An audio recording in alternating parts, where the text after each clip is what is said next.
السلام علیکم۔ ناکام محبت۔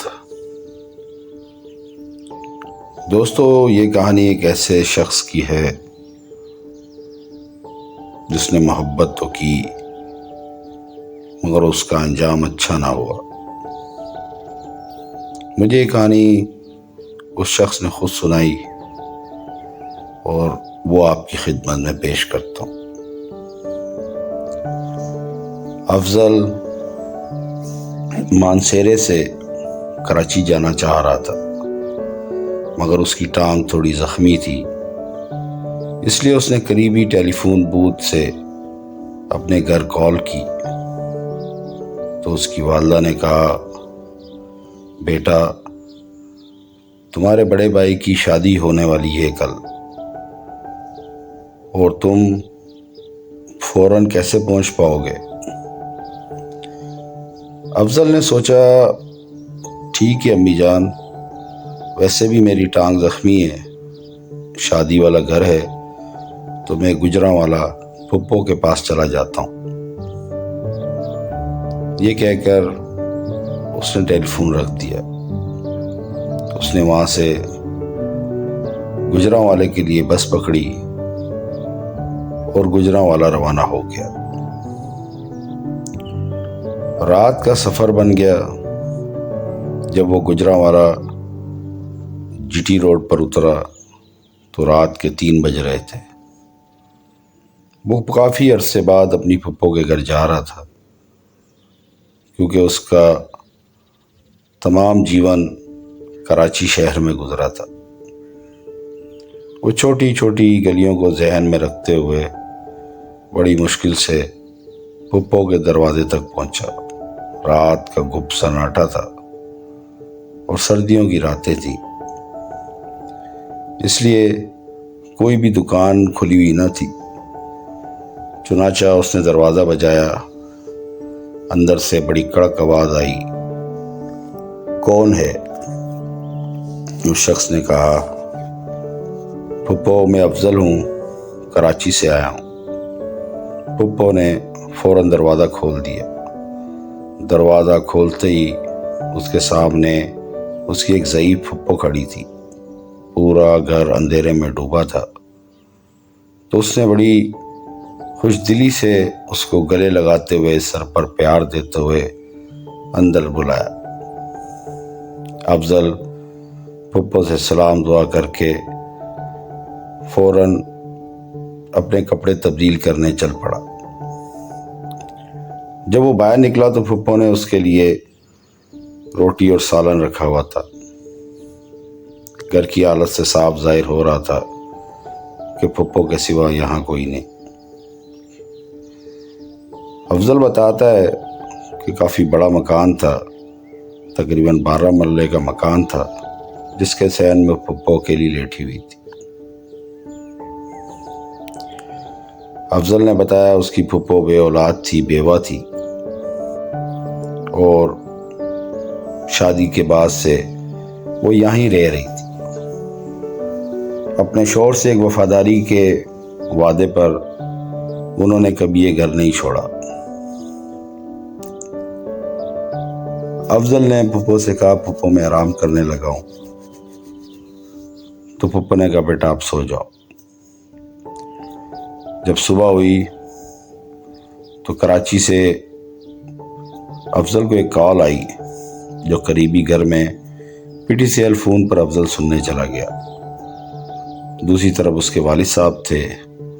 انہوں نے کہا، بیٹا میں کچھ پیسے بھیج رہا ہوں، تم پریشان نہ ہونا، پھپھو کی خدمت کرنا۔ افضل پھپھو کے پاس رہنے لگا۔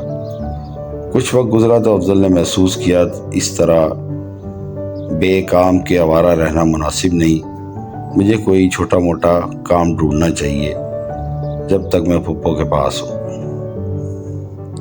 چنانچہ افضل نے کچھ محلے والوں سے بات کی تو اسے ایک پین بنانے والی فیکٹری میں 3 ماہ کے لیے عارضی نوکری مل گئی۔ اس کی بہت کم اجرت تھی۔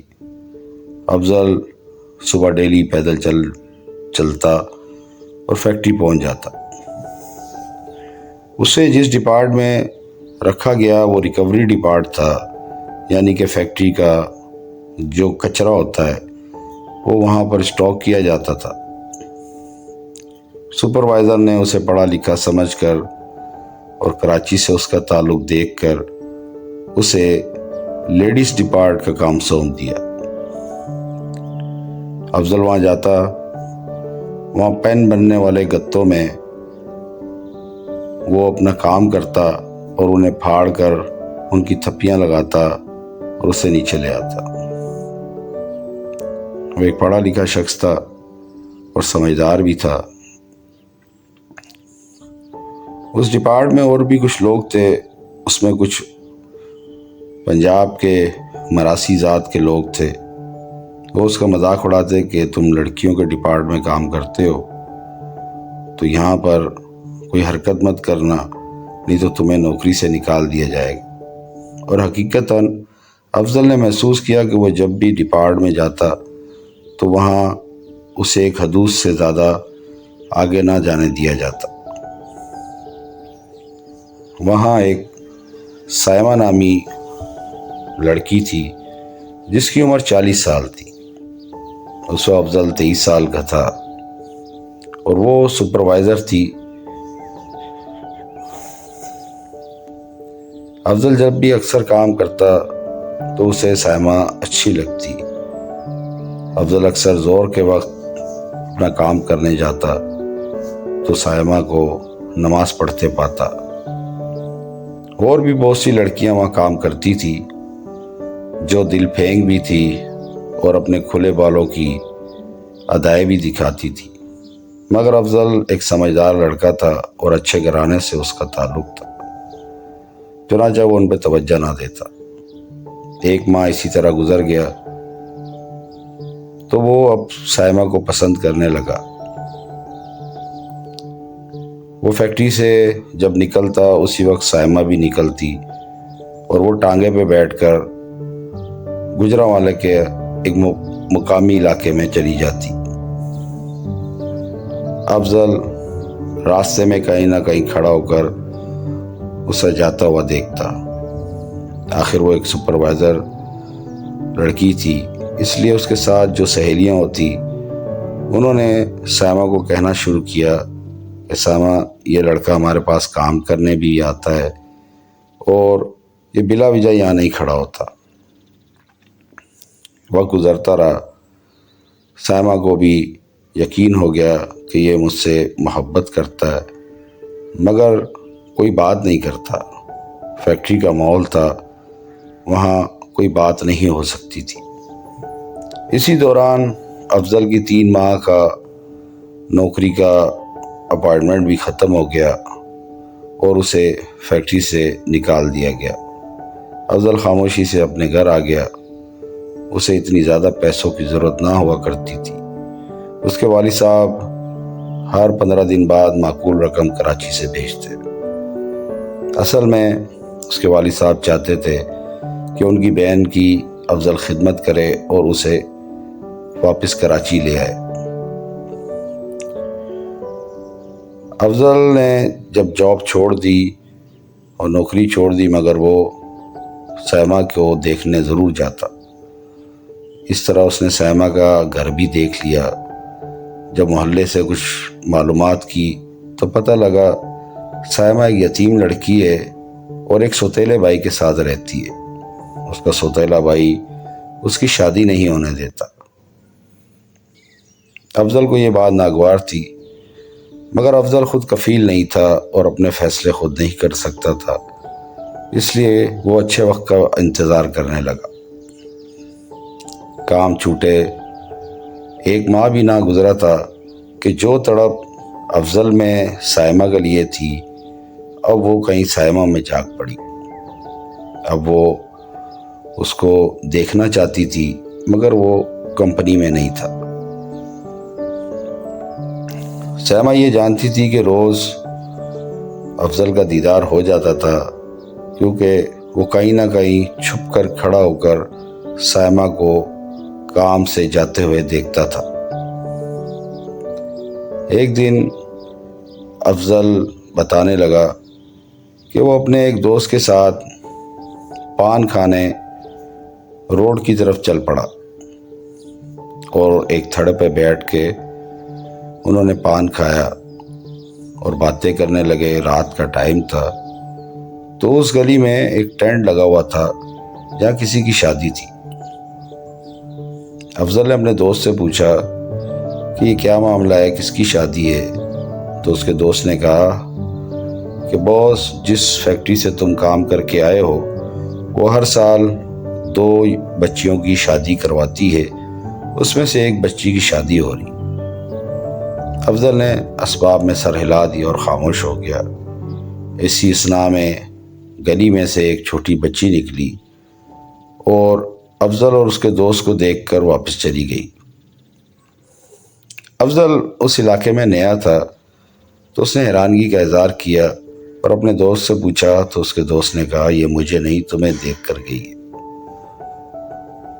تھوڑی دیر بعد افضل اپنے دوست سے جدا ہوا اور اپنے گھر آ گیا۔ عشاء کا وقت تھا۔ افضل نے وضو کیا اور نماز کے لیے نیت باندھ کے کھڑا ہو گیا۔ ابھی وہ دوسری رکعت میں ہی پہنچا تھا کہ گھر کا دروازہ بجا۔ پنجاب میں راتیں گہری ہو جاتی ہیں، پتہ نہیں لگتا کہ کیا ٹائم ہے۔ افضل بڑا حیران تھا۔ نماز کے دوران اس کا ذہن دروازے کی طرف تھا۔ پھپھو اس کی آرام کر رہی تھی۔ وہ ایک ضعیف خاتون تھی اور آنکھوں سے نابینا بھی تھی۔ افضل نے سلام پھیرنے کے بعد دروازہ کھولا تو سامنے 3 لڑکیاں کھڑی تھیں جنہوں نے دوپٹوں کا نقاب کیا ہوا تھا۔ تو انہوں نے کہا ہم نے آپا سے ملنا ہے۔ دراصل افضل کی جو پھپھو تھی وہ محلے کی بچیوں کو اپنی جوانی میں قرآن شریف پڑھایا کرتی تھی، اس لیے سینکڑوں ان کی شاگردنیں تھیں۔ افضل نے سوچا کوئی ان سے ملنے آیا ہوگا۔ افضل نے انہیں پھپھو کی کمرے کی طرف اشارہ کیا اور پھپھو کو آواز دے کر خود بقایا نماز پوری کرنے لگ گیا۔ اندر سے کچھ دیر بعد پھپھو کی آواز آئی کہ افضل مہمان آئے، کچھ کھانے کو لے آؤ۔ اتفاق سے افضل کی جیب میں 1 روپیہ بھی نہ تھا اور آس پاس دکانیں بھی بند تھی۔ تو وہ بڑا پریشان تھا کہ اسے ایک دور دکان پر جانا پڑے گا جو اس ٹائم کھلی ہوتی ہے، مگر اس کے پاس پیسے نہ تھے۔ اچانک اسے اپنے اس دوست کا خیال آیا جو اکثر اسے پان کھلانے لے جایا کرتا تھا۔ افضل اس کے پاس گیا اور سارا مدعا بیان کیا تو اس کے دوست نے کہا یار پریشان مت ہو، تم ایسا کرو جس دکان پہ جانا چاہ رہے ہو وہاں سے بوتلیں لے لو، کیونکہ ہمارے گھر کا راشن وہاں سے ادھار آتا ہے، تو تم میرا نام لے لینا، وہ تمہیں جو چاہیے ہوگا دے دے گا۔ افضل خاموشی سے بوتلیں لا کر پھپھو کے سامنے رکھ کر چلا گیا۔ کچھ ہی اثناء میں وہ لڑکیاں واپس چلی گئیں تو پھپھو نے افضل کو اپنے کمرے میں بلایا اور کہا بیٹا جانتے ہو یہ لڑکیاں کون تھی؟ افضل نے کہا مجھے نہیں معلوم پھپھو، آپ بتا دیں۔ پھپھو نے کہا اس میں وہ سائمہ لڑکی تھی جسے تم پیار کرتے ہو، وہ اپنا رشتہ لے کر آئی ہے، اب بولو کیا کہتے ہو؟ افضل پریشان ہو گیا کہ وہ اتنا بڑا فیصلہ خود کیسے لے سکتا ہے، اسے تو پھپھو کی خدمت کے لیے یہاں رکھا گیا ہے۔ افضل چاہتا تو تھا کہ اس سے شادی کر لے، عمر کا بھی بڑا فرق تھا، مگر محبت تو محبت ہوتی ہے، وہ عمریں نہیں دیکھتی۔ دوسرے دن یہ معاملہ اس کی پھپھو نے افضل کے والد صاحب سے فون پر ڈسکس کیا۔ دوسرے دن پھپھو نے یہ معاملہ فون پر اپنے بھائی سے کیا جو افضل کے والد صاحب تھے، تو وہاں سے کچھ مثبت جواب نہ آیا۔ کچھ دن بعد پھر دوبارہ فون آیا اور افضل نے خود سنا۔ اس کے والد صاحب نے کہا بیٹا آپ کسی بھی فضول کام میں مت پڑو اور خاموشی سے پھپھو کی خدمت کرو اور انہیں کراچی لے آؤ۔ تمہاری شادی ہم یہیں کریں گے، تمہیں پنجاب کے بارے میں کچھ معلومات نہیں، تم یہاں اکیلے رہ کر کیسے گزارا کرو گے؟ حالانکہ افضل کے والد نے کافی جائیداد وہاں بنا کر چھوڑی تھی، جس کے کرائے پھپھو کو آتے تھے، جس سے ان کا گزر بسر ہوتا تھا۔ افضل اپنے باپ کا فرما بردار تھا، وہ خاموش ہو گیا۔ اس دن کے بعد اس نے سائمہ کو دیکھنا بھی چھوڑ دیا اور گمسم رہنے لگا۔ سائمہ کو عشق کی آگ لگ چکی تھی۔ وہ ایک پاک دامن عورت تھی، عمر اس کی زیادہ تھی، مگر تھی وہ پاک دامن، اور اس نے بھی کبھی کسی سے عشق نہیں کیا تھا۔ وہ افضل کو بہت پسند کرتی تھی، حالانکہ افضل کی عمر اس وقت 23-24 سال تھی اور وہ ایک توانا اور خوبصورت لڑکا لگتا تھا، اور رنگ روپ بھی اللہ نے اسے خوب دیا تھا۔ تو سائمہ چاہتی تھی کہ میرا نکاح افضل سے ہو جائے۔ تو اس نے پھر دوبارہ کسی سہیلی کو بھیجا، تو پھپھو نے انکار کر دیا۔ تو وہ سہیلی پھر براہ راست افضل سے ایک دن مخاطب ہو پڑی۔ اس نے کہا، بھائی، سائمہ ایک یتیم بچی ہے اور اس کا بھائی اس پہ ظلم کرتا ہے، اگر تم اس سے محبت کرتے ہو تو اسے اپناتے کیوں نہیں؟ تو افضل نے کہا، ہم دونوں نے محبت تو کی ایک دوسرے سے، مگر کبھی ہم نے گفتگو نہیں کی، نہ میں نے اظہار کیا نہ اس نے اظہار کیا۔ تو معاملہ ایسا نہیں ہے کہ میں نے اسے کسی لارے میں رکھا یا کوئی جھوٹا وعدہ کیا، میں نے تو اس سے کبھی زندگی میں گفتگو ہی نہیں کی۔ اس سارے سلسلے کو اب سال ہونے والا تھا۔ افضل بہت پریشان تھا، کیونکہ اس نے جس لڑکی سے عشق کیا تھا اب وہ اسے پا نہیں سکتا تھا۔ اگر وہ پاتا تو ماں باپ کی ناراضگی کا ڈر تھا، اور یہ کام وہ نہیں کرنا چاہتا تھا۔ اسی طرح ایک سال اور گزر گیا، اور آخر افضل کے والد صاحب نے اسے پھپھو کو کراچی لانے کا کہا۔ افضل اسٹیشن پہ گیا، اس نے ٹکٹس کاٹی اور واپس آ گیا، اور پھپھو کو بتایا کہ فلاں دن ہم کراچی جا رہے ہیں۔ تو یہ بات سائمہ کو بھی پتہ لگ چکی تھی کہ افضل اب ہمیشہ کے لیے کراچی جانے والا ہے۔ افضل پھپھو کو لے کے اسٹیشن پر گاڑی کا انتظار کر رہا تھا۔ اچانک اسے محسوس ہوا اس کے کندھے پہ کسی نے ہاتھ رکھا ہے۔ تو جب افضل نے مڑ کے دیکھا تو اس کے سامنے سائمہ کھڑی تھی، اور اس کی آنکھیں لال تھی، آنکھوں میں آنسو تھے۔ تو افضل بڑا پریشان ہوا۔ یہ زندگی میں پہلا موقع تھا۔ افضل نے بتایا کہ میں نے کبھی کسی خاتون اور لڑکی سے نہ عشق کیا نہ محبت، یہ واحد میری محبت تھی جو عجیب حال میں مجھے ملی اور عجیب حال میں بچھڑنے والی تھی، اور میں حیران تھا کہ یہ میرے سامنے کیسے کھڑی ہے۔ سائمہ نے کہا، افضل تم واپس آؤ گے؟ افضل نے اس کا کوئی جواب نہ دیا، وہ خاموش تھا۔ اسے تو خود نہیں معلوم تھا کہ آگے کیا ہونے والا ہے۔ کراچی سے پتہ نہیں واپسی ہوگی یا نہیں ہوگی۔ پھپھو ان کی اکلوتی عزیز تھی، اسے وہ لے کے کراچی جا رہا تھا۔ تو افضل خاموش رہا۔ سائمہ نے کہا، افضل میں نے کسی سے عشق محبت نہیں کی، تم نے مجھے پسند کیا، اس کے بعد پھر میں نے تمہیں پسند کیا، کیونکہ تمہاری محبت میں جو پاکیزگی مجھے نظر آئی وہ معاشرے میں نے نہیں دیکھی۔ تم نے کبھی مجھ سے گفتگو بھی نہیں کی، کبھی میری گلی میں آ کے مجھے تنگ بھی نہیں کیا۔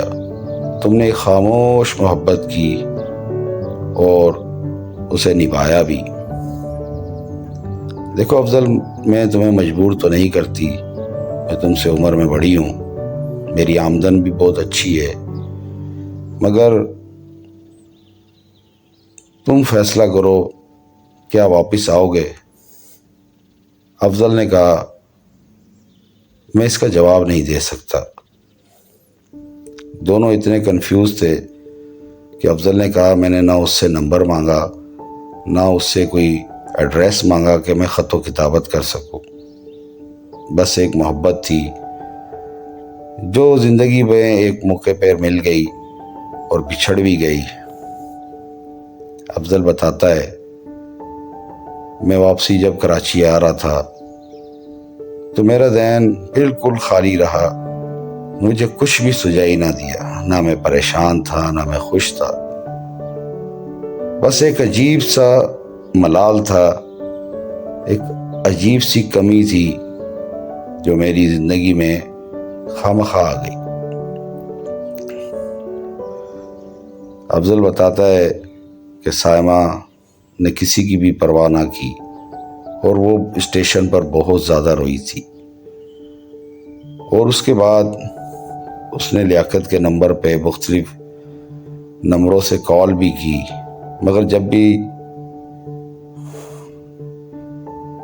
اس نے کئی بار افضل کے نمبر پہ کال کی، مگر جب بھی افضل فون اٹھاتا آگے سے خاموشی ملتی۔